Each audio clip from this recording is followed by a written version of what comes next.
This meeting is being held in accordance with Public Law 1975, Chapter 231, and adequate notice of this meeting has been provided by a notice sent to the Star Ledger local source and posted in the main lobby of the municipal building and on the municipal website. Accordingly, the notice requirements of the Open Public Meetings Act have been satisfied in regard to this meeting. Please stand for the salute to the flag. Allegiance to the flag of the United States of America and to the republic for which it stands, one nation, under God, indivisible, with liberty and justice for all. Roll call. Mayor Karlovic. Here. Councilman Finestrella. Here. Councilman Morrow. Here. Councilman Piper. Here. Councilman Scurries. Here. Council members Boyle and your general concern are excused. Okay, I'd like to move on to the finance report, Councilman Morrow. Okay, thank you, Mayor. The Finance Committee, I'm going to speak for all of us, as I guess I normally do with this report, but we are very pleased to introduce Resolution 26104. This is our 2026 municipal budget. When we first began discussions, the projected tax increase for the average home, which is assessed around $185,000, was about $216. As more and more expenses and requests rolled in, that figure actually rose to $267 for the average home. Through careful planning and disciplined budgeting, we are pleased to present a final increase of $79.77 for the average home in Kenilworth. There are several key highlights in this year's budget. Our taxable net valuation increased by over $16 million, strengthening the town's overall financial position. We made a strategic decision to exit the state health benefits plan effective June 1st, 2026, which results in approximately $300,000 in savings for Kenilworth taxpayers. We also made targeted investments in the community. The celebration of public events budget has been doubled to support the upcoming 250th anniversary of the United States. And the shade tree budget is up from $35,000 of last year to $85,000 for 2026. While at the same time, we ensured all departments were properly funded to continue delivering service efficiently and at the levels our residents expect. State aid remains flat at a little over $1 million. Most notably, our surplus is in a very strong position. We ended 2025 at $6.7 million, an increase of over $2.7 million from the prior year, and this is going to fund our year going forward. Looking at the broader trend for the average home in our town, I just want to break down the last 4 years of tax increases. In 2023, we saw an increase of $395.66. This is all for the average home. 2024, it was $303.22. Last year, we got it down to $144.21, and this year, again, I'm pleased to say it's $79.77. This continued reduction demonstrates that we are moving in the right direction towards stabilizing municipal taxes in Kenilworth. The public hearing and adoption for the 2026 budget is scheduled for our next council meeting on May 6, 2026.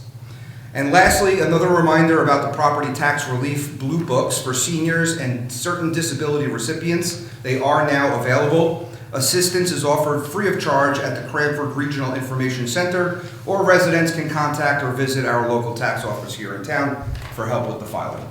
And that's all from me tonight. Thank you, Councilman. Department of Public Works, I have Councilman Boyle's report. During the month of March, the department incurred the following time off: 176 short-term disability hours, 266 sick hours, 24 on-the-job injury hours, 72 vacation hours, and 55 personal hours. During March 2026, the department incurred 148 hours of overtime. The DPW has been addressing potholes occurring during the winter. They are also preparing parks and outdoor spaces for springtime enjoyment throughout the community. The next Saturday open for recycling drop-off will be April 11th until noon. What time does that begin? 7:30. 7:30 to noon.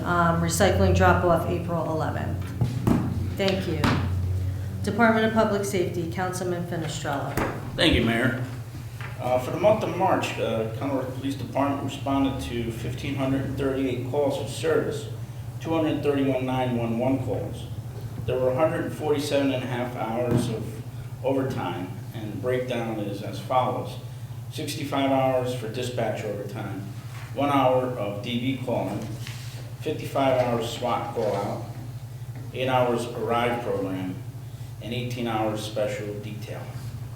KPD completed 208 hours of training, issued 177 traffic summonses, and made 8 arrests for the month. There was 1 sick day, 1 sick occurrence, and there were 22 on-the-job injuries. KPD received 62 flock hot list alerts from the stationary cameras throughout the borough.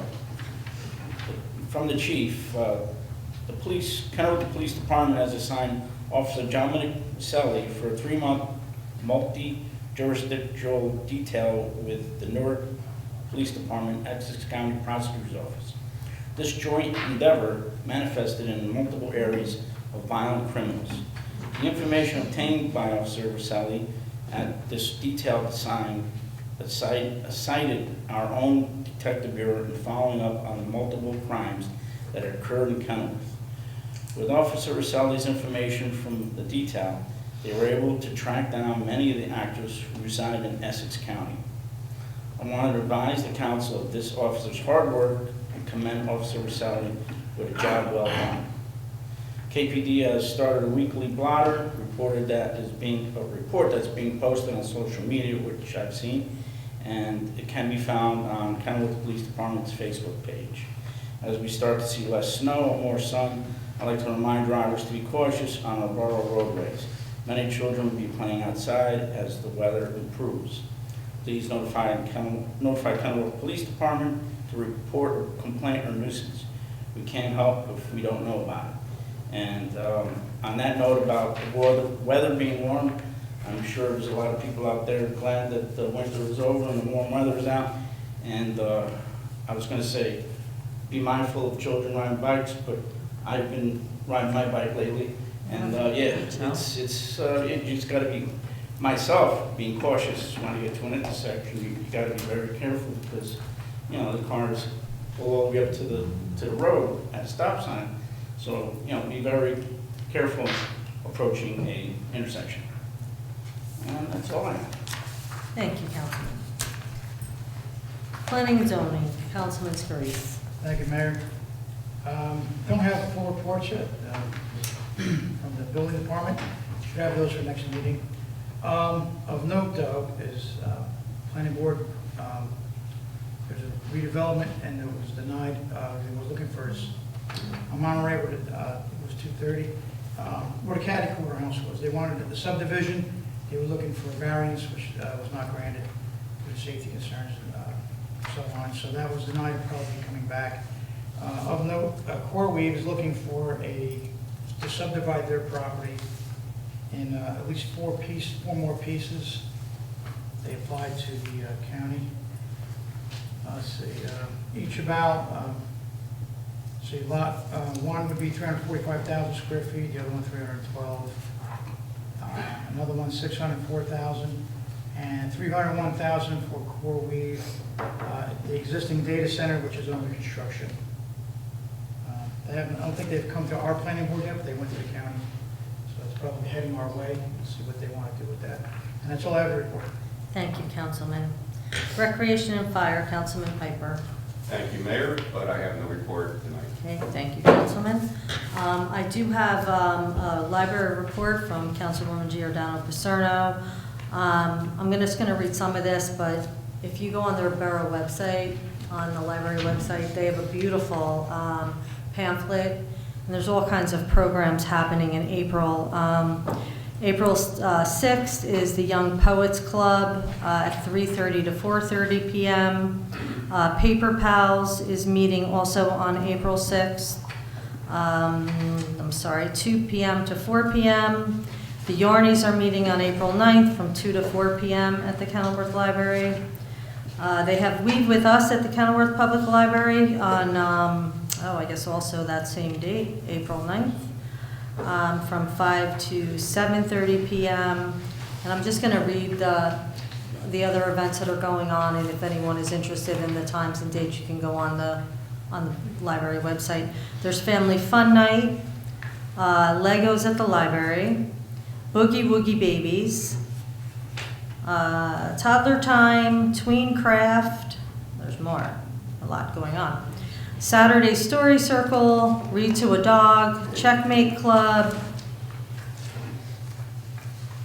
Young Poets Club, cursive writing workshop, the Yarnies are meeting again, Paper Pals, Pacify the Happy Heart story time, and Legos at the library. So if any of these events interest you or anyone in your family, just go on the Kenilworth Library website and everything will be listed there with the dates and the times. Borough Engineer. Thank you, Mayor. Just a couple updates. We have a pre-construction meeting scheduled with S Brothers tomorrow to start the Monroe Avenue paving project. At that point, we'll get a schedule, get their timeline, and, going forward with what that schedule is going to be. The project started immediately. This is just a pre-con meeting so we can establish timelines and, all the things we need to do to get that project started. There's so everybody knows, we've had multiple complaints about a broken handicap ramp or damaged handicap ramp at the corner of Monroe and North 14th, which that's going to be repaired under this project.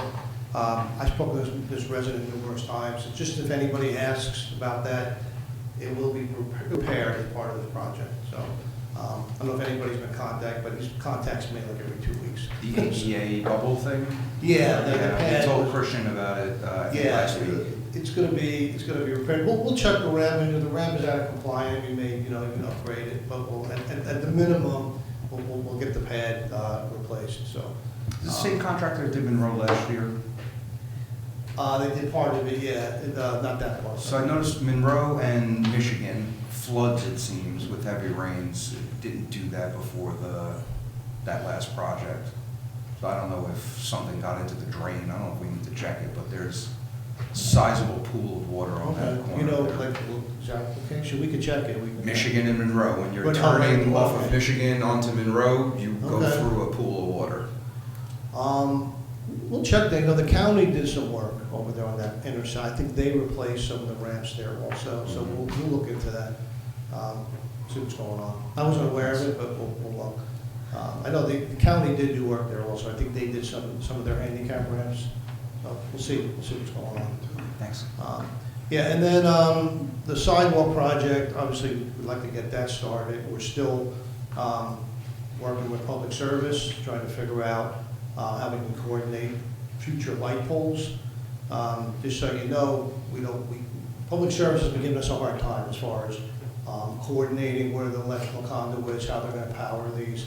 So it's not a problem. We can put the bases in with the sidewalk project, or at least form them for future, pour them in the future, run all the conduit. Our sidewalk contractor can do that. They do them, and they've done it. That's what they do, and they've done it multiple times before.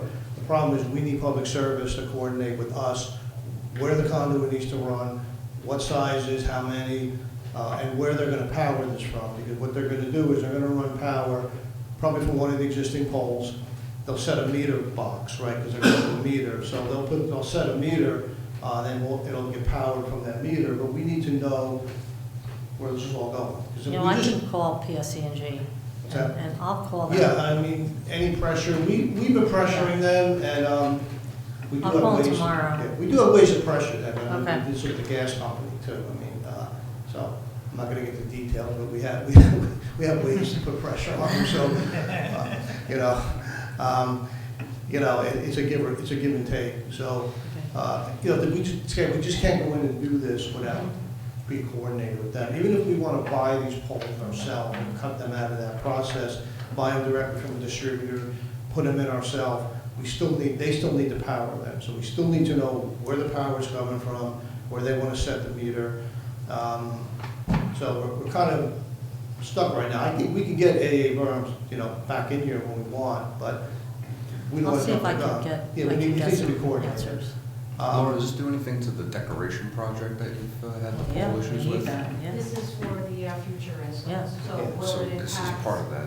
It'll impact the future, the Remember future we- decoration, we the had- expansion portion. Yep. But as far as what's existing, we're good to go for that. But it's the same concept. So they would match.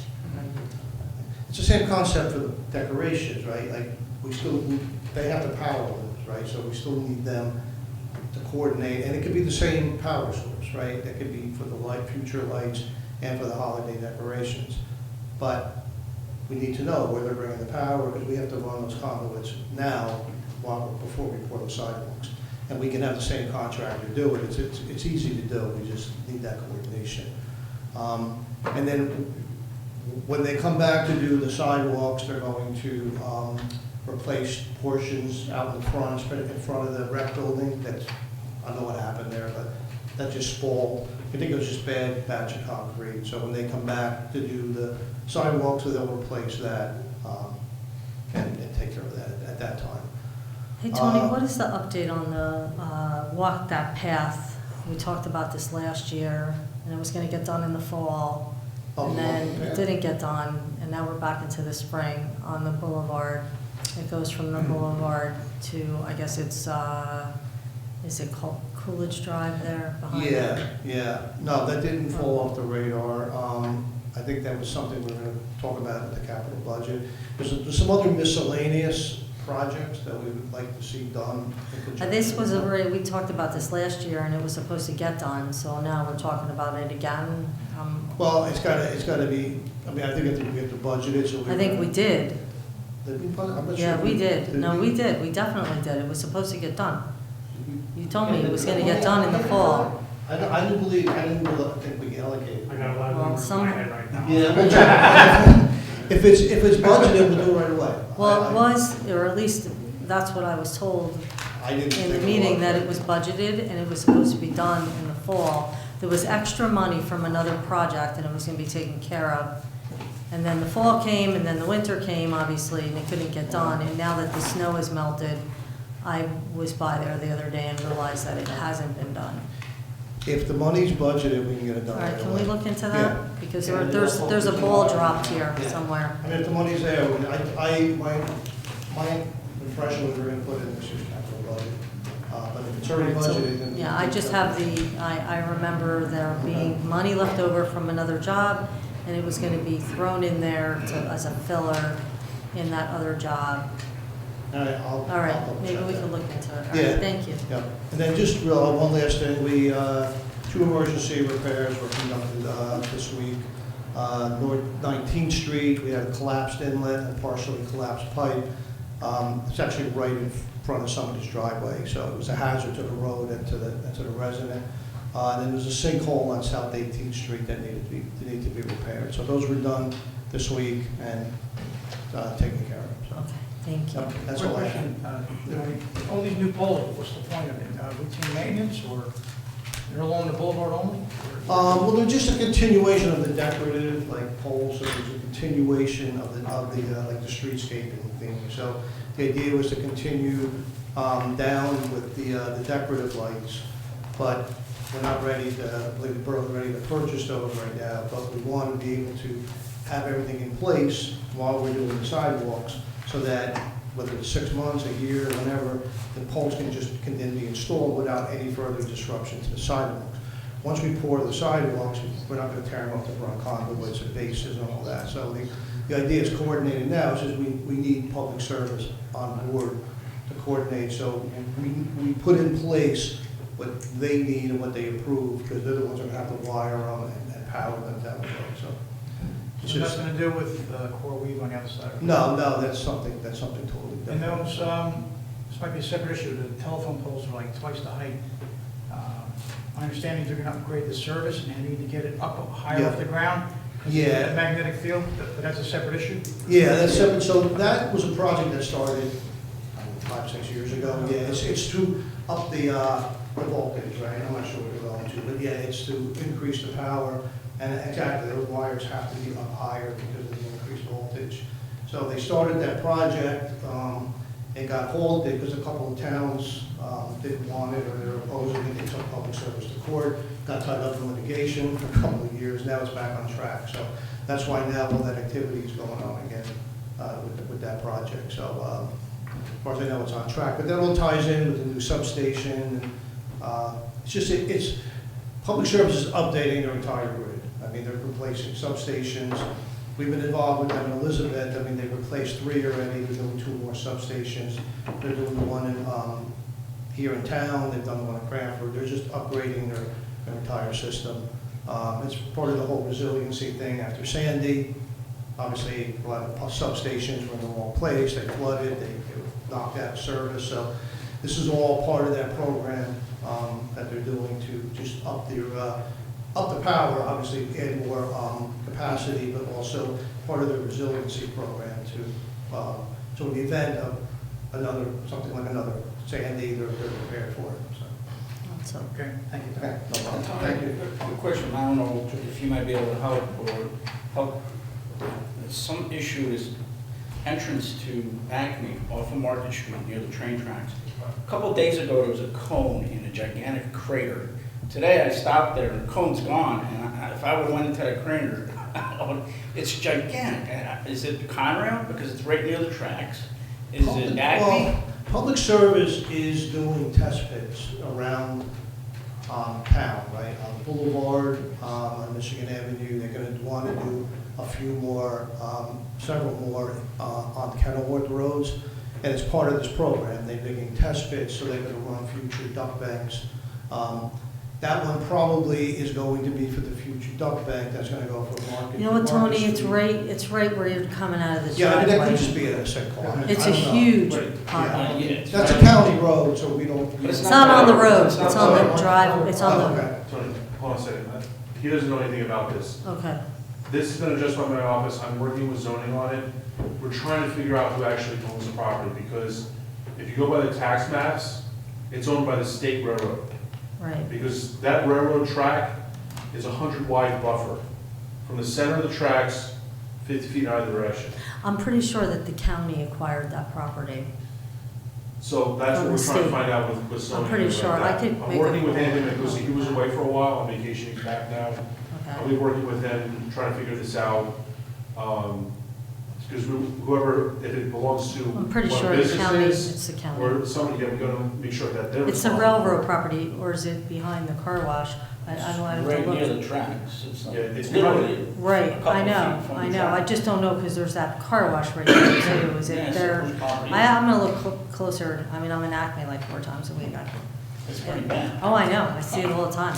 You're 100% When right. I saw the It's code, bad. I was like, wow, I guess they're It's gonna all- fix it, but then today there was no But Anthony code. Mendoza also knows a lot about the railroads and who owns what, because he says he does have jurisdiction over some railroad properties here in town as like a property manager, if you will.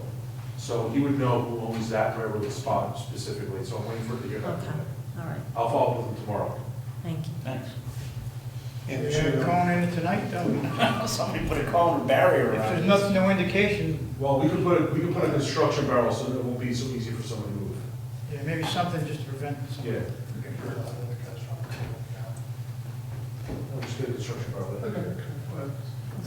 Is that all for the borough engineer, everyone? Okay, thank you, Thank you. Tony. Borough CFO. Thank you, Mayor. I just want to thank the committee for their hard work with the budget process and all the department heads. Laura, Jill, and Lisa in my office especially too. And happy we have some good news for Kenilworth. A lot of towns are struggling this year and we were able to pull through. So thank you for bearing with me and we made it on time. So Thanks, Ken. Thank you. Yeah, nice and early. Thanks, Ken. Okay, borough attorney. Nothing for public consumption, Mayor. Thank you. Borough administrator. Wednesday, April 8th, between the hours of 9 a.m. and 1 p.m., we will be hosting a county paper shredding event at Blackbrook Park at the 19th Street parking lot. DPW will be assisting. The 2026 financial disclosure statements are going to be due April 30th, so I'm just giving a heads up to all my I did elected mine. officials, my department heads, and my professionals. You guys are usually pretty good about it. I did mine. We did a RFP for fireworks, and I expect to award at the next meeting. I already have CFO and QPA approval, and I do have something for executive session. Thank you. Can I just get that date again on the paper shredding? April 8th, it's Wednesday, from 9 a.m. to 1 p.m. Okay, thank you. Okay, can I have a motion to approve the minutes of March 16, 2026, and the executive session of March 16, 2026? Motion. Second. Motion made by Councilman Fenestrella, seconded by Councilman Piper. Roll call. Councilman Fenestrella? Yes. Councilman Morrow? Yes. Councilman Piper? Yes. Councilman Scurries? Yes. Councilmembers Boyle and Giordano Paterno are excused. Next for council consideration is ordinance 2026-10 for introduction. Calendar 26 ordinance to establish a cap bank pursuant with NJSA 48:4-45.14. Okay, the purpose of this ordinance is to establish a cap bank in New Jersey. Establishing a cap bank via ordinance allows municipalities to increase their budget appropriations beyond the 2.5 COLA limit to the statutory permitted 3.5 and to bank any unused portion for future years. Is there a motion to approve ordinance 2026-10 on introduction? Motion. Second. Motion made by Councilman Morrow, seconded by Councilman Fenestrella. Roll call. Councilman Fenestrella? Yes. Councilman Morrow? Yes. Councilman Piper? Yes. Councilman Scurries? Yes. Councilmembers Boyle, Giordano, Paterno are excused. Ordinance 2026-10 will be scheduled for public hearing and adoption at the May 6, 2026 council meeting at 6 p.m.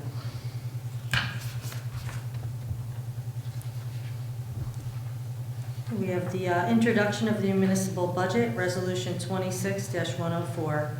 The borough is introducing its proposed 2026 municipal budget. A public hearing will be held on May 6, 2026 at 6 p.m. at the municipal building. The budget will be posted online and is available from the borough clerk for public review. Is there a motion to approve Resolution 26-104, the 2026 municipal budget for introduction? Motion. Second. Motion made by Councilman Fenestrella, seconded by Councilman Morrow. Roll call. Councilman Fenestrella? Yes. Councilman Morrow? Yes. Councilman Piper? Yes. Councilman Scurries? Yes. And Councilmembers Boyle and Giordano Paterno are excused. Motion passes. Next for council consideration is the consent agenda consisting of resolutions 26-105 through 26-109. Is there a motion to approve the consent agenda? Motion. Second. Motion made by Councilman Piper, seconded by Councilman Scurries. Roll call. The consent agenda has been approved by one motion. All items will be recorded individually in full in the minute. Councilman Fenestrella? Yes. Councilman Morrow? Yes. Councilman Piper? Yes. Councilman Scurries? Yes. Councilmembers Boyle and Giordano Paterno are excused. Motion passes. Okay, before this next ordinance is introduced, I just have some letters here that I want to read because I feel that there may be some people that are on the mindset that no one is complaining. I have more, I have 4 letters here, but I'm just going to read 1 or 2 of them. Dear Mayor Karlovich and Borough Council members, I've been a resident of 71 Park Drive for 20 years now and have enjoyed living in this community immensely. I have wonderful neighbors who have become close friends. I do not have any personal grievances or issues with anyone, but I feel it necessary to express my serious concerns about the safety of anyone traveling along our block recently. So I'm writing with regard to this hazardous condition that is causing extremely decreased visibility on our small and narrow street. One of my neighbors regularly parks a large RV camper in their driveway. Because of its size and position, it significantly blocks visibility for drivers and pedestrians, including small children traveling along our street. As you are aware, there are no sidewalks on Park Drive and cars park on both sides.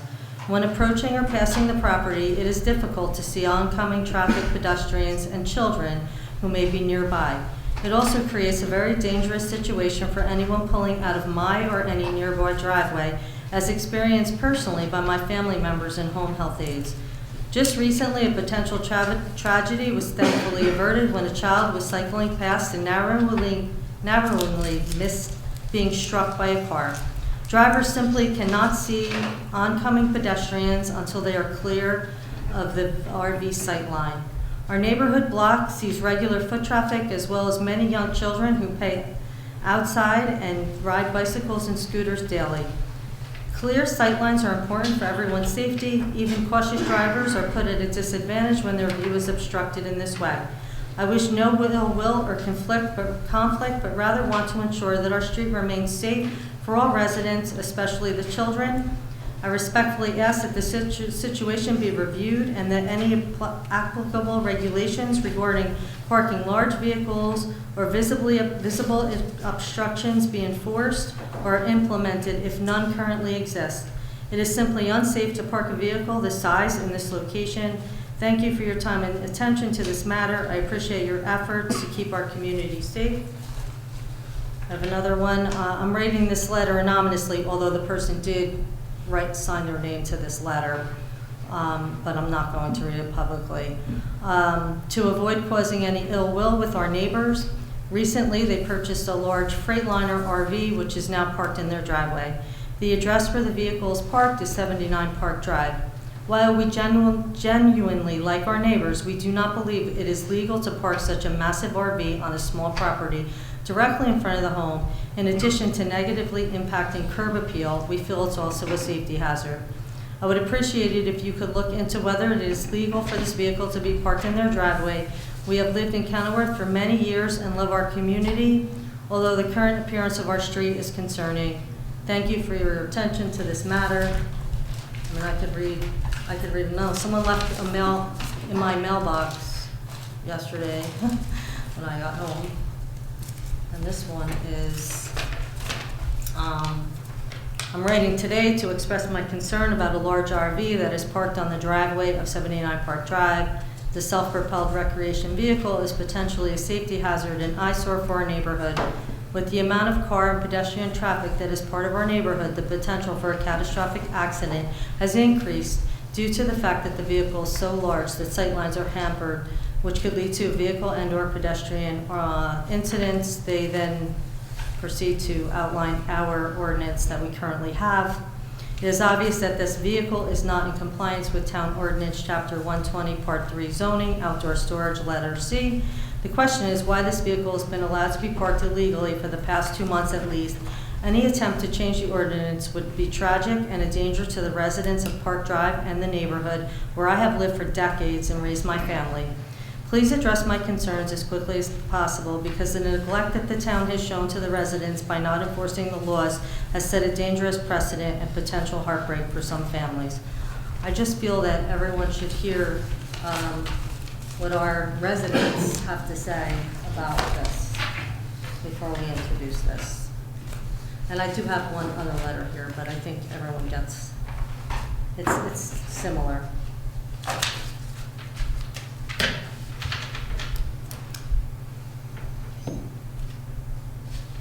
Introduction of 2026-01, ordinance adopting amendments to Chapter 120-26.3, parking of motor vehicles not for personal private use of occupant in residential zones of the municipal code of the Borough of Kenilworth. The purpose of this ordinance is to update Kenilworth zoning rules so RVs in residential areas are regulated consistently and safely, although I don't agree with that safety part, ensuring they are stored in a way that protects public health, safety, and I can't even read this because I'm not in agreement with this. So basically, this ordinance clarifies where RVs can be parked and it increases the allowable size limits considerably. Is there a motion to approve ordinance 2026-01 on introduction? Motion. Second. Motion made by Councilman Morrow, seconded by Councilman Piper. Councilman Finestrella? Yes. Councilman Morrow? Yes. Councilman Piper? Yes. And Councilman Scurries. Yes. Councilmembers Boyle and Giordano Center are excused. Motion passes. Land use ordinance 2026-01 will be scheduled for public hearing and adoption at the May 6, 2026 council meeting at 6 p.m. pending review and recommendation by the planning board.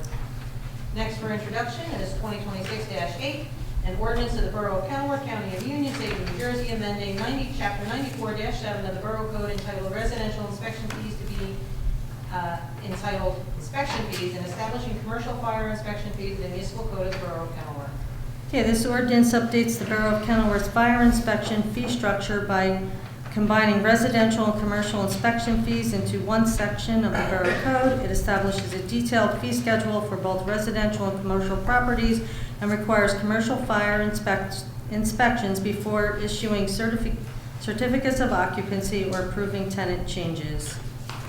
Is there a motion to approve ordinance 2026-08 on introduction? Motion. Second. Motion made by Councilman Fenestrella, seconded by Councilman Piper. Roll call? Councilman Fenestrella? Yes. Councilman Morrow? Yes. Councilman Piper? Yes. Councilman Scurries? Yes. Councilmembers Boyle and Giordano Paterno are excused. Ordinance 2026-08 will be scheduled for public hearing and adoption at the April 15, 2026 council meeting at 6 p.m. Next up for introduction is ordinance 2026-09, an ordinance amending Chapter 91, fees and licenses, Article 3, Recreation Program, Section 6, fees for participation in programs of the municipal code of the Borough of Kenilworth.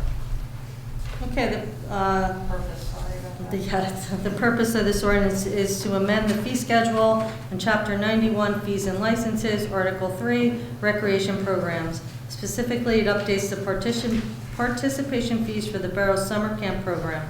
Is there a motion to approve ordinance 2026-09 on introduction? Motion? Second. Motion made by Councilman Morrow, seconded by Councilman Fenestrella. Roll call? Councilman Fenestrella? Yes. Councilman Morrow? Yes. Councilman Piper? Yes. Councilman Scurries? Yes. Councilmembers Boyle and Giordano Paterno are excused. Ordinance 2026-09 will be scheduled for public hearing and adoption at the April 15, 2026 council meeting at 6 p.m. Next up for introduction is ordinance 2026-11, ordinance amending and supplementing Chapter 91 fees and licenses, Article 1 fees generally, Section 1.3 Uniform Construction Code fees of the Municipal Code of the Borough of Kenilworth. Mayor, may I speak on this? In reviewing the agenda, I'm not sure why I didn't catch this earlier, but I think that there's an error in this. We could fix it, it's upon introduction, so if we know what the intended action was, we could fix it. But section number 11, which had the fee for radon inspection or radon remediation, has all the fees, all the subsequent fees stricken. Was it the intent just to keep a flat fee of 110 regardless? Yes, that was Okay. a recommendation, I believe, from the DCA. Okay, all right, then we're fine. We're okay. I was looking for some, matching numbers for the struck out provisions, but if it's one, then it reads proper.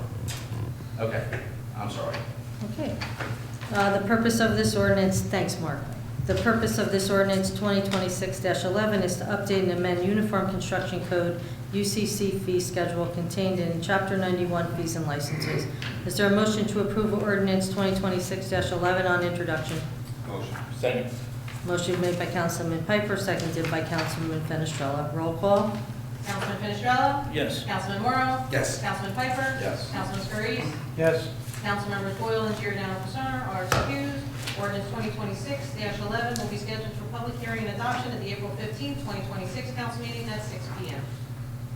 Okay, at this time, I'd like a motion to open the floor to the public. Motion? Second. Motion made by Councilman Piper, seconded by Councilman Fenestrella. Morrow.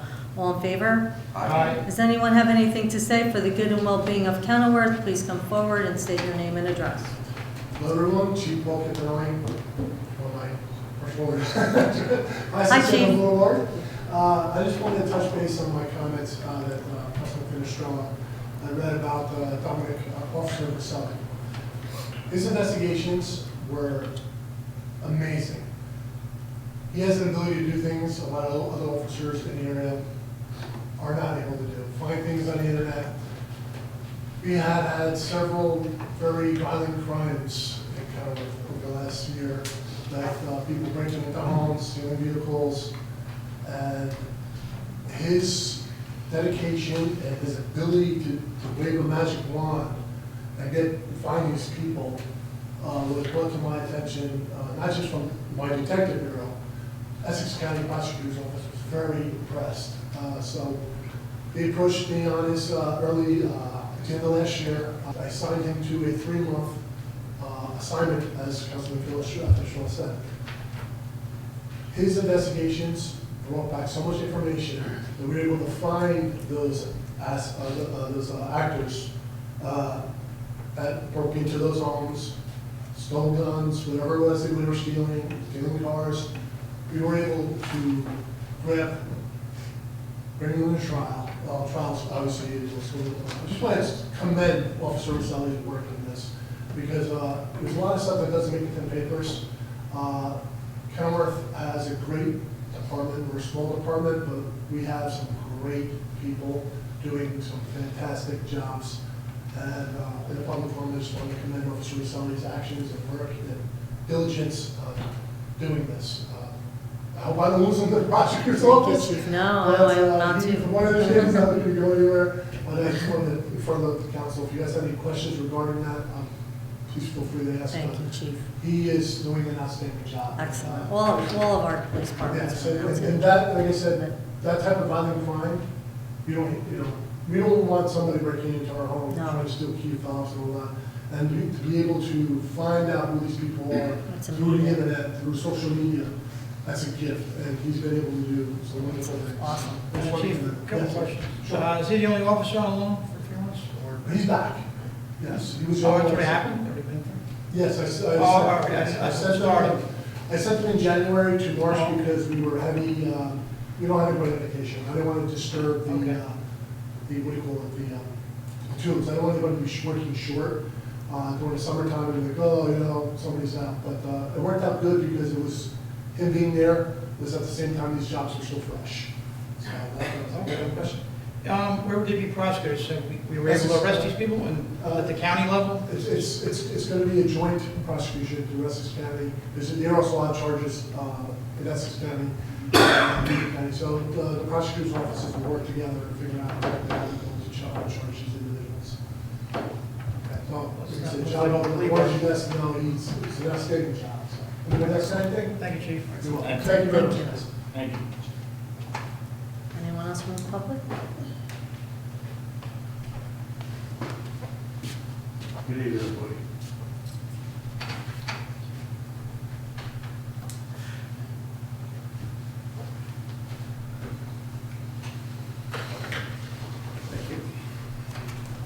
Thanks.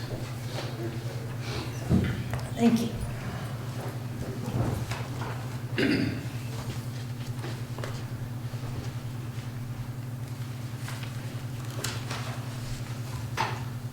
Good evening all. My name is Timmy McConaughey. I live in 75 Park Drive. We have lived here since 1989 and have lived, started a family, decided to stay, expanded our home, and continue to raise our family. Our children have attended both Hardy and Braley, and we continue to live here happily in a very nice neighborhood with very nice neighbors. The reason I stand before you this evening is that I understand you are trying to change the ordinance, Chapter 120, Part 3 zoning, Article 20, outdoor storage, letter C. Right now, we have a self-propelled recreational vehicle that exceeds one, if not both, the 18 feet length and the 10 feet high limit, as stated in the above ordinance, and is legally parked and not permissible. This vehicle is not only an eyesore, does not enhance anyone's property value, and a safety hazard because it blocks any on-site line that's required to safely exit our driveway. Our street is very active because it runs parallel to a boulevard and has a lot of foot and vehicular traffic. And we've had an incident in the past due to a different camper. We were backing out of our driveway and a vehicle traveling down Park Drive saw our car at the last minute. The car swerved and almost hit our neighbor's car, which was legally parked in front of their house. Fortunately, nothing occurred, but if this was a person or persons walking their dog or child, the result could have been far more tragic. There are children, healthy and special needs, which we have one. Councilman Piper is very familiar with my son Kevin. They live on our street. They are active children who play outside their homes. All it would take is one ball to roll into the street, and we could have a very tragic situation. The last time I checked, the rule of law is the bedrock of safe and fair society. We as residents expect it, and our children deserve it. Why has this law not been enforced? This leads me to my next question. What is the reason for a statute that has been in place for 37 years that I lived here being suddenly changed? Is it to curry favor for an upcoming election? Is it because one party has majority of the council membership and have an easier path of passing this unsafe, property value killing, and selfish ordinance? Please explain to me how this enhances the look of our town and not look another like Autoland or any other car dealership on Route 22. Anyone who can afford one of these luxury vehicles can afford a legal parking space at the storage space or by like regular. This ordinance change benefits fewer people than it helps. It infringes on the rest of their neighbors who choose not to own or cannot afford these vehicles. The neighbors that take the time and the effort to make their property clean, neat, and private for the homeowner, the neighborhood, and ultimately the town that this council swears to protect and serve. This ordinance change is benefiting the few and is not in any stretch of the imagination for the common good. And the common good is what this council people have been elected to work for. Take care of the common good, not the privileged few. If the privileged can afford such a vehicle, I wish them nothing but good luck. My only request is the following current law, if they follow the current law, or this council leave the ordinance unchanged, and for the owners of these vehicles to park them legally. I'd also like to tie in with what Councilman Finistrillo said earlier. We have a lot of children on our block that come and go. Parents like to use our street to safely walk their infants. There's a lot of young couples with young kids. They have their kids ride the bike with their strollers. Councilman Finistrillo has mentioned how crucial it is to pay attention to watch these kids, watch other people on bicycles. Right now, because of this vehicle, this particular vehicle, I'm sure it also throughout the town, because I'm sure this is not the only individual vehicle, it's only a matter of time for a tragedy. Okay, so that's why I'm asking you to do not change the ordinance. One other thing, I'd like to thank you for taking the time to listen to me, and I wish you would seriously consider unchanged or to not change. Thank you. I might say that we may discuss maybe changing, the length, the height, this and that, but it can't be so many feet from the street. Well, I do have pictures. Can I introduce them to you guys? Sure. We could put that in there, Mark? Is that possible? Yeah, I was gonna, Well, just that the parking of the vehicle cannot, that's pretty far. I would think that's Yeah, it's not right up to the legal. curb line. Yeah, it's pretty. so he's already in violation. There's supposed to be some other words, I don't know why it was not here, but Well, I suggested, but it was already going to vote before. I have one Well, other. it was for Can't block, introduction, can't block. could have been pulled. I have one other issue. I was Yes. wondering if, when a person comes back from their trip, are they allowed to put their waste into the sewer system? I was wondering if they offload that. That's occurred. Just another issue. So where are they putting the waste? There's a store on the front lawn, and they pump it into there. No. It was saying that they shouldn't do that. No, they're not, that's I illegal. thought the same, but I'm asking a question to which. No, they're definitely not allowed to do it. I know they're I have not. to check into that.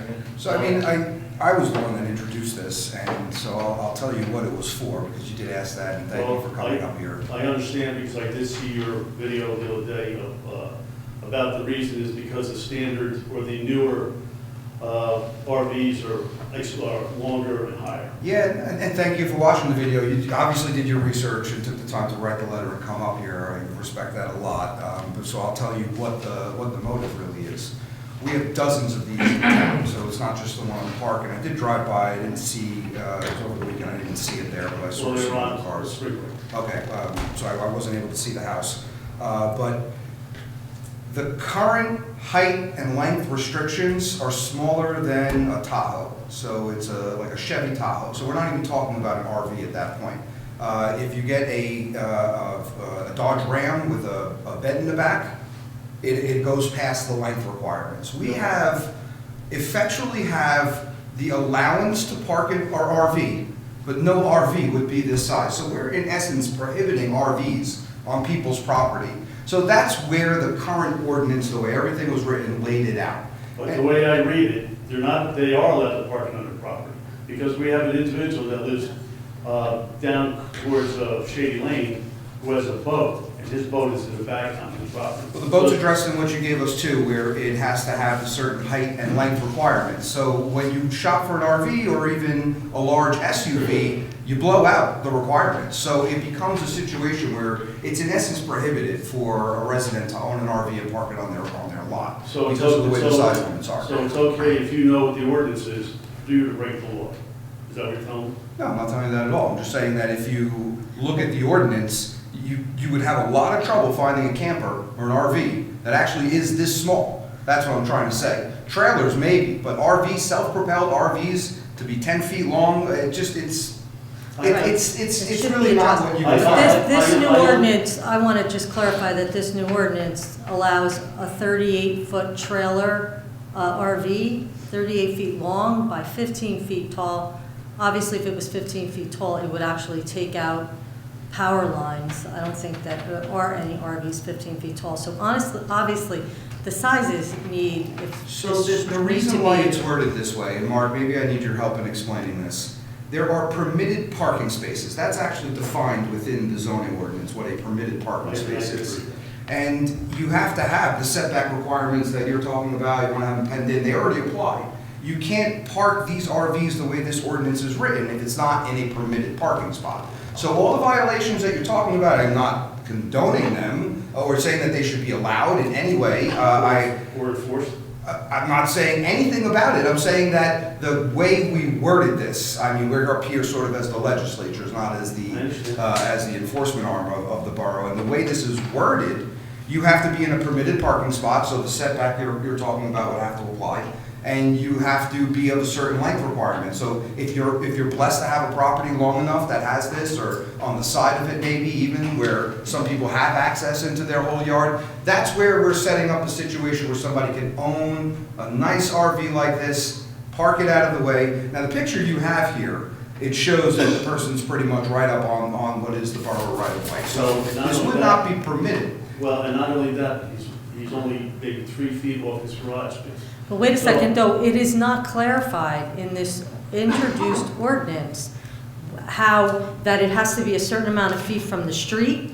The only thing that's clarified is the sidewalk. No, I'm sorry, Mayor, you're not reading. So what is it? You're reading just one paragraph So inside of the whole book of code. what is a permitted parking space? Is it 10 Mark, feet you wanna off the? 10 feet's a little. Well, 10 so- feet is the borough right of way from the curb on. 10 feet is borough right of way. Now you're literally inside of my garage. I'm if you're just gonna apply that. That asking, can't so possibly be what done. are we going to apply? Because we have an ordinance You're and literally it's in my not garage. You clear can describe my at house with all. that.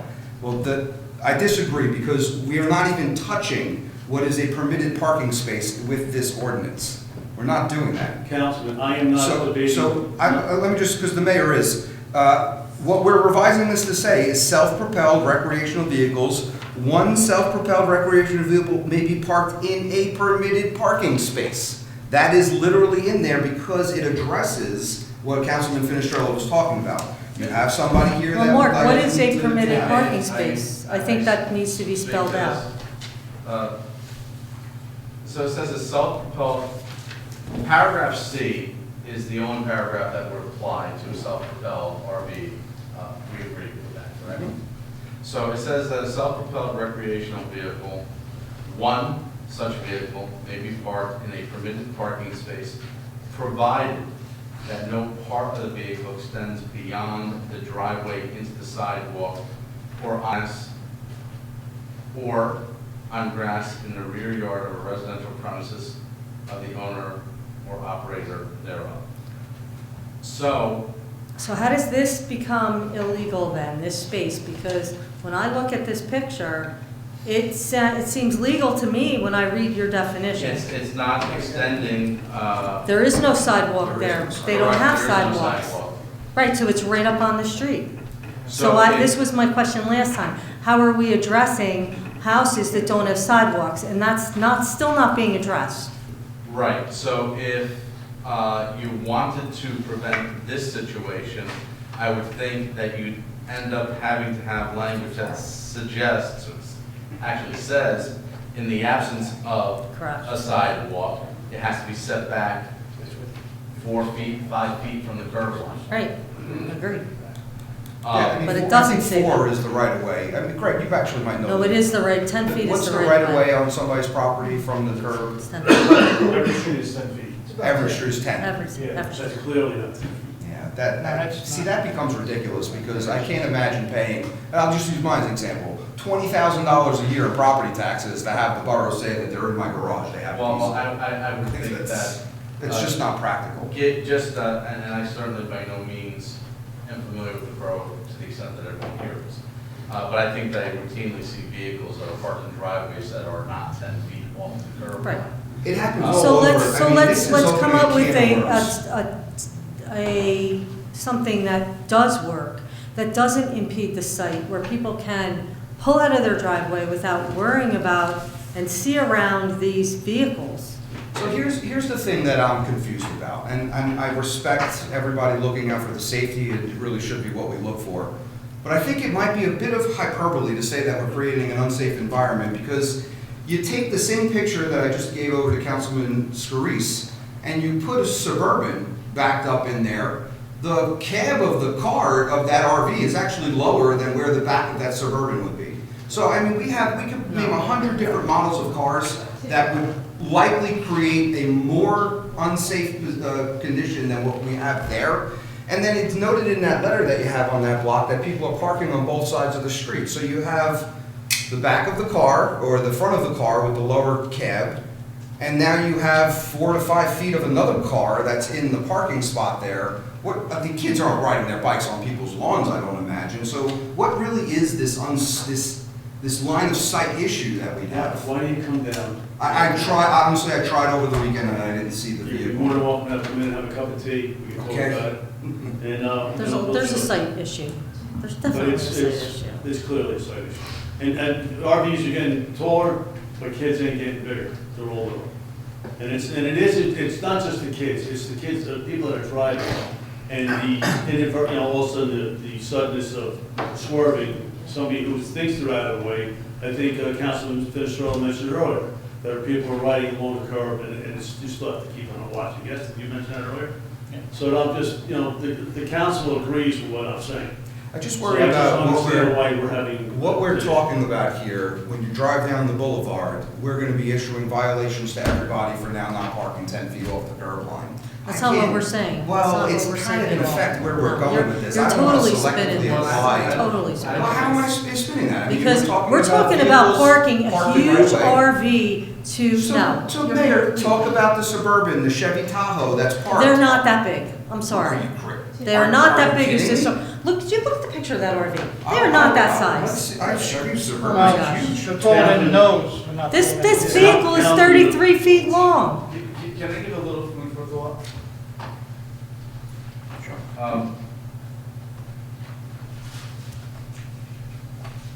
If an RV were to pull into something that's 15 foot tall, pull in head first, which means that the RV, the height of the 15, would be the part that's closest to the road, under those circumstances would be more impactful. Agreed.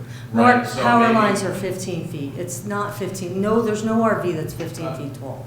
It's like 12 feet, 12 and I a just half. wanted to Yeah. give a couple of thoughts.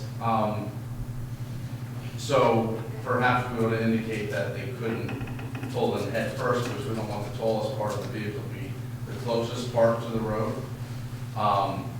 Just a thought, that might be a consideration. I think you should show Mark the picture because they are parked, Yes, in fairness to my neighbor, he does that. I do see this. he does back in. You can see how big the front of that is. And So I that, just I don't want- think that solves I'm the sorry, issue. Mayor, I just want to reiterate, we get along, we used to get along with people until tonight, I guess, I don't know, I haven't spoken It's a to him. I didn't tell him I was coming, because I didn't want to have him here secondhand, okay? All we're trying to do is protect ourselves and our neighbors, okay? All right, so what if we lower this to 13? Because I can't imagine keeping it at 10 because it's just not practical. You can't buy them that small, and I don't think that we should prohibit people from having nice things because of zoning requirements if we're not talking about fixed structures. These are movable. And I mean, just the fact that I went there this weekend and the person wasn't there, I guess they were already using it. So it's the season to use it.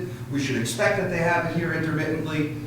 So I wouldn't be opposed to talking about maybe lowering it to 13 feet. I'll just throw a number out there. You mean- Mark, what you're saying, I like. What about your It has to be backed length? in, so the lower part is, what is closest to the street. I think it has to be a Where it- certain amount of feet off if there, we have to address the streets that do not have sidewalks. There's a And lot of perhaps the streets in full Kenilworth sidewalk, that I don't do think not have that's sidewalks. necessary, Yeah. Whatever my opinion is. It's- I think the width of a sidewalk would make sense. And there's also sidewalk and grass, right? There's sidewalk and grass. There's not just, That's there's obviously a, not.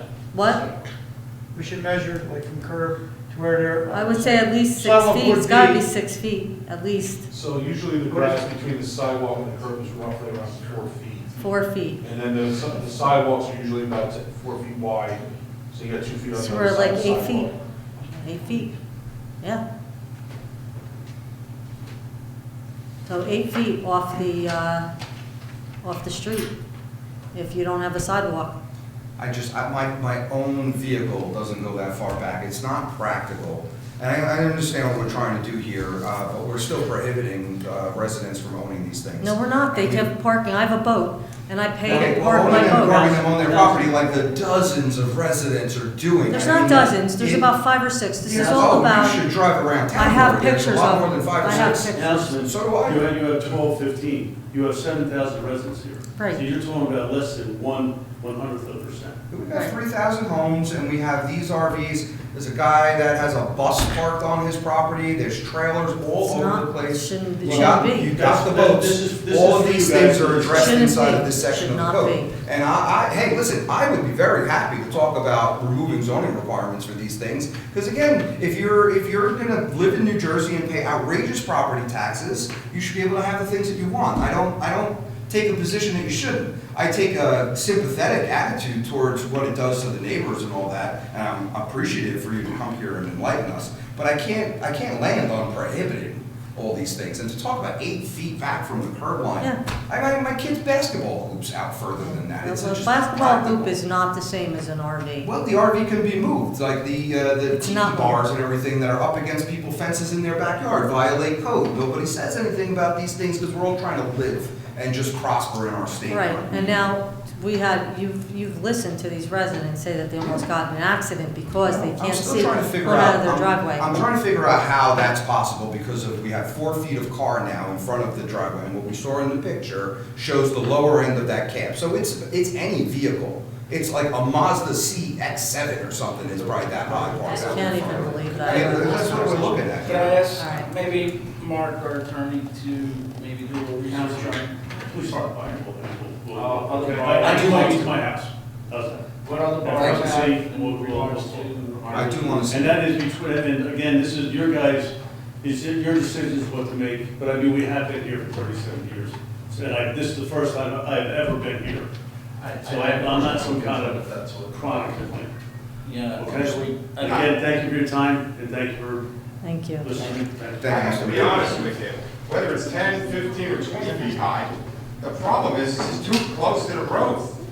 And It's I gotta be back further. Right. and I All asked. right, we're at the public That's a portion, death so trap. let's, thank you. Kids would get killed riding bikes with the car, with something like that, so close to the road. Okay, let's let the public, and then you can speak.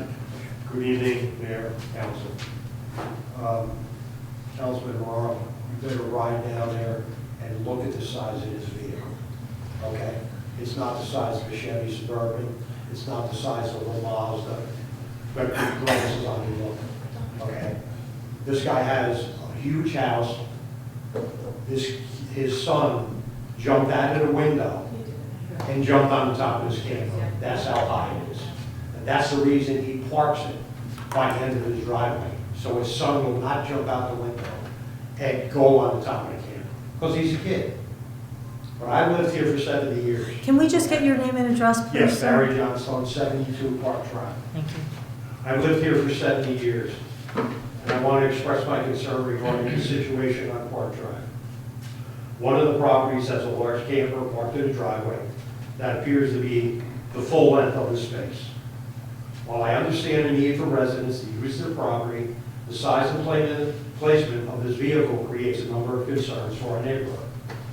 The camper's presence is not only visually intrusive, but it may pose a safety issue. What you're saying is that you can see around this. You can't see around this. I drove a truck for 46 years, delivering beer, and it's not as big as that truck, okay? He has regular plates on that truck because he has it registered underweight, okay? It's bigger than a commercial truck, okay? That shouldn't be parked in his driveway. I don't care how big his driveway is, okay? It's not safe. And we have many families and children, and this is particularly concerning. I believe there is a zoning ordinance in place regarding the size and placement of such vehicles. I would appreciate clarification on how this ordinance is enforced and whether this situation is in compliance. Meaning, has anybody been there? Has anybody, I was there. and who's ever the zoning board, the zoning enforcement, been over, measured this? I sent him over there. I don't know Okay. if he's been there or not. Okay. He told me he was going. Okay. I he think was he's gone. getting resistance This not truck to was go. sitting there for 2 months. And you drove past, okay, he was out, his daughter's a cheerleader, they were out in the competition. So you drove past and went, don't see no camper here. Everything's okay with me. If it was parked next to your house and your kids or your wife almost got hit twice, you wouldn't be saying, well, we can't have 10 foot over here because I only got 9 foot. Well, that's your driveway.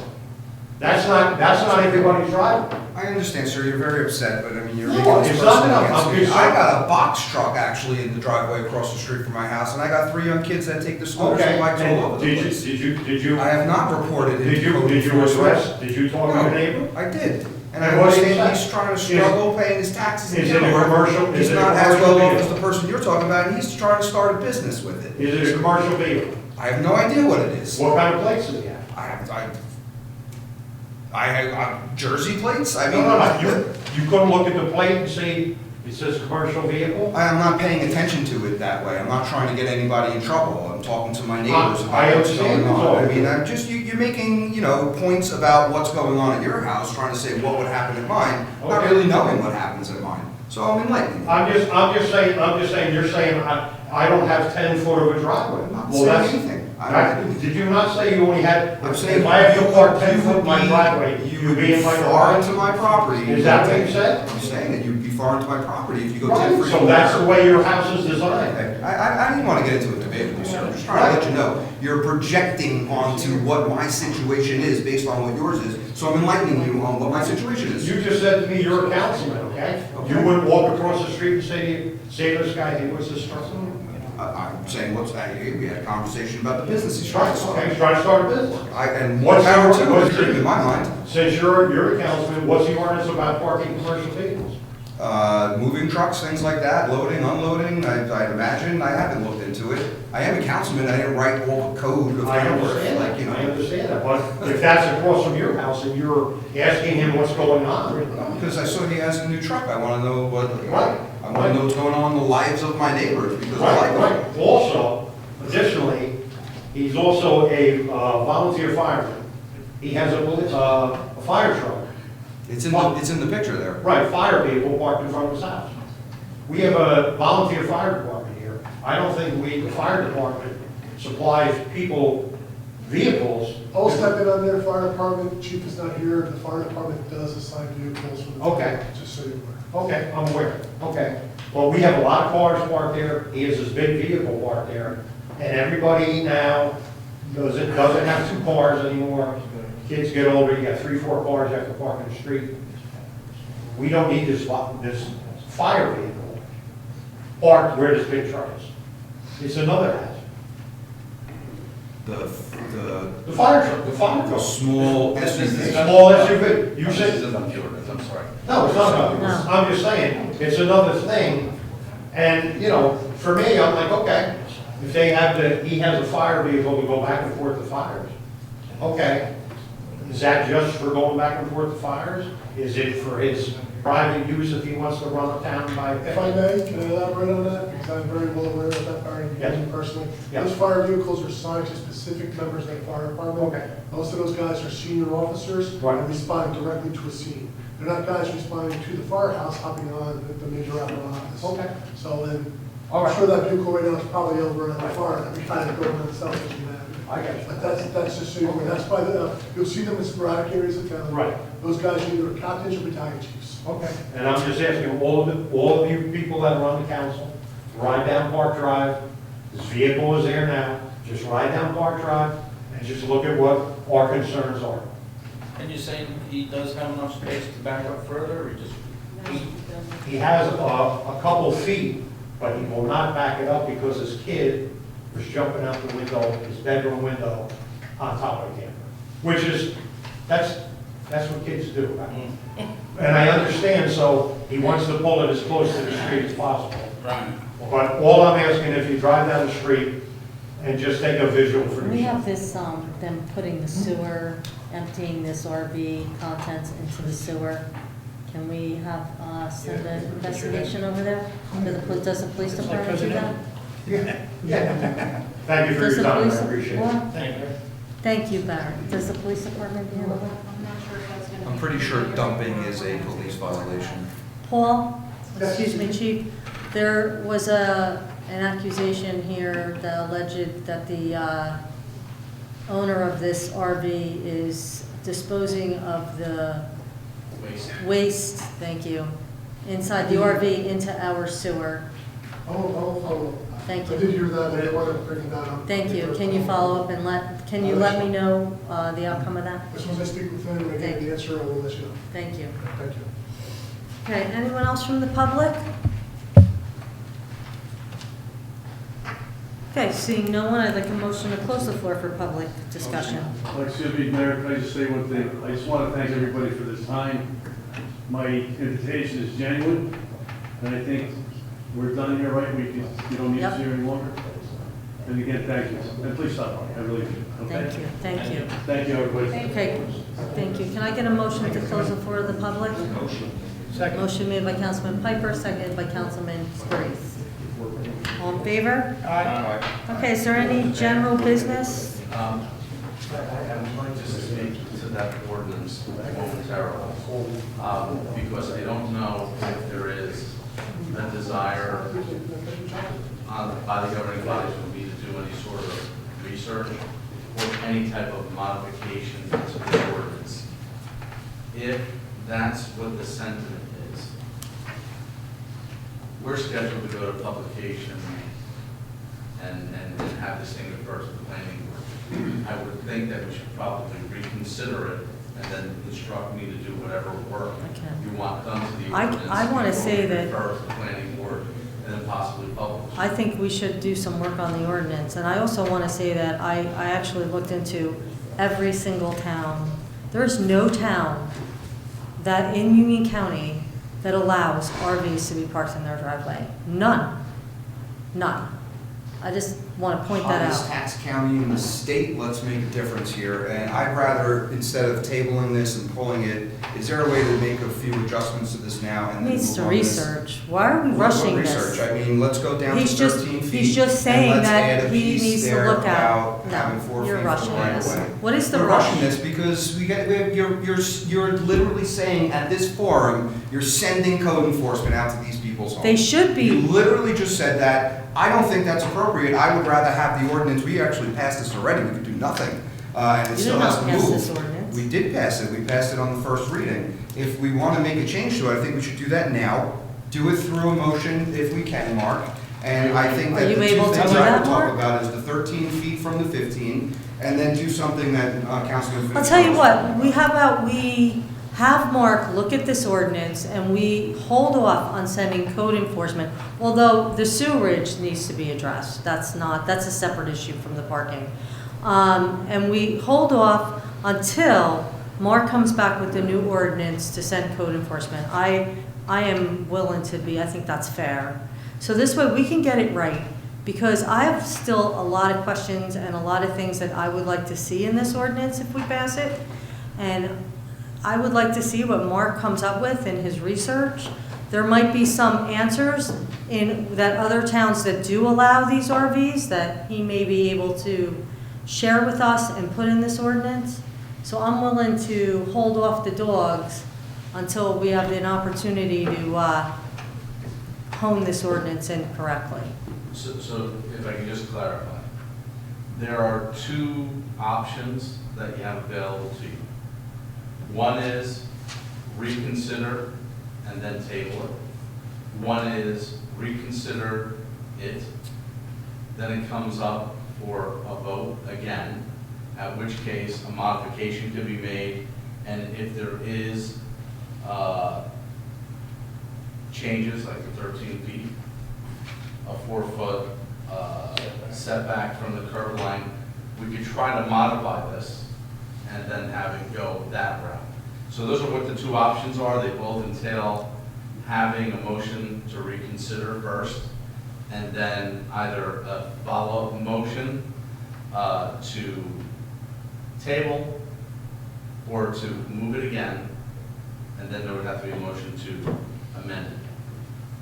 I can accept, thank you, Mark, and I can accept the way you're going with this, Mayor, for us to be sending code enforcement out to an individual who just found out is fighting fires for us here in town, down on South Michigan, is just appalling to me. So I would go that route of, let's work on this. Let's work on and you this. can We'll call call off the dogs. As you called them to go and bite. Please call them back, because these are the individuals that this town is running on. And these are the individuals also paying high property taxes. Well, when you look at the everybody's house in the paying high picture, property taxes. well, these are the individuals that are double the average, and they want to buy themselves nice things.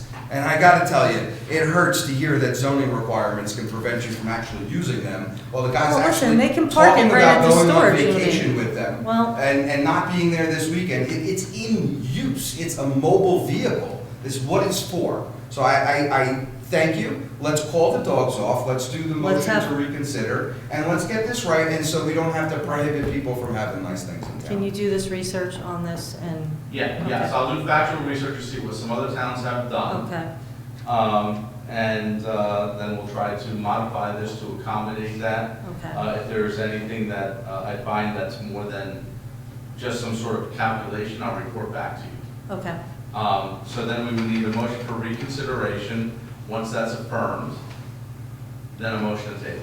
okay. Can I have a motion for reconsideration? Motion. Second. Motion made by Councilman Morrow, seconded by Councilman Piper. And now, what else do we need? Now you do a roll call. Roll call. Councilman Finistrella? Yes. Councilman Morrow? Yes. Councilman Piper? Yes. Councilman Scurries? Yes. Councilmembers Boyle and Giordano Pacino are excused. Motion passes. Okay. Then we call the ordinance again and then ask if there's a motion to table. Okay, is there a motion to table, let me just get ordinance 2026-11. Nope, sorry, wait. Oh, what? Get the right- 2026-01. Motion. Second. Motion made by Councilman Piper, seconded by Councilman Finestrella. Roll call. Councilman Finestrella? Yes. Councilman Morrow? Yes. Councilman Piper? Yes. Councilman Scurries? Yes. Councilmembers Boyle and Giordano Pacino are excused. Motion passes. Okay. All right, would it be wise to do like a straw poll, so you see where we're at now, so you know which direction to go? Like, me personally, I'd be in favor of so many feet from the curb, not 13, it seems egregious. No, 13 was the Like- height of the trail that we Yeah. discussed. Yeah, an average height of the power line is about 18 feet. But if I'm saying so many feet from the curb, I think would be a good compromise for safety and retaining your ability to park in our pay. 13 feet isn't too much, but I don't know. I would guesstimate 6 feet, maybe. I And why don't we know. look at what other towns that do permit them, what they. They may have what it different looks size like. lots.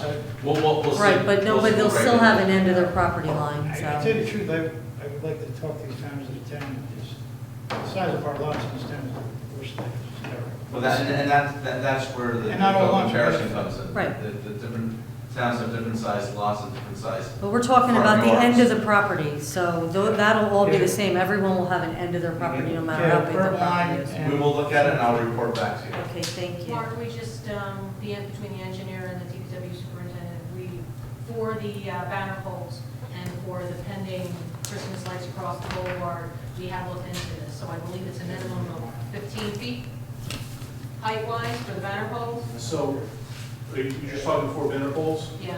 Yeah, because DOT requires on truck routes, the 15 lowest feet. crossing has to be 15 feet, non-truck routes, lowest crossing has to be 14 feet. We have an agreement with the county also to maintain a certain minimum clearance. I was just thinking in relation to Yeah. the height restriction. Right, so we have That makes 14 feet at the, so I think 13 feet should be max there. Okay, is there any other general business and comments or anyone? Okay, at this time, the governing body will entertain a motion to enter executive session as permitted under the Open Public Meetings Act, NJSA 10:4-1. These matters are exempt from public discussion in order to protect confidentiality. The governing body will reopen The session only, upon completion, there will be no action taken after we come back out of executive session. Can I have a motion to enter executive session? Motion. Motion made by Councilman Morrow, seconded by Councilman Fenestrello. All in favor? Aye. Thank you, everyone.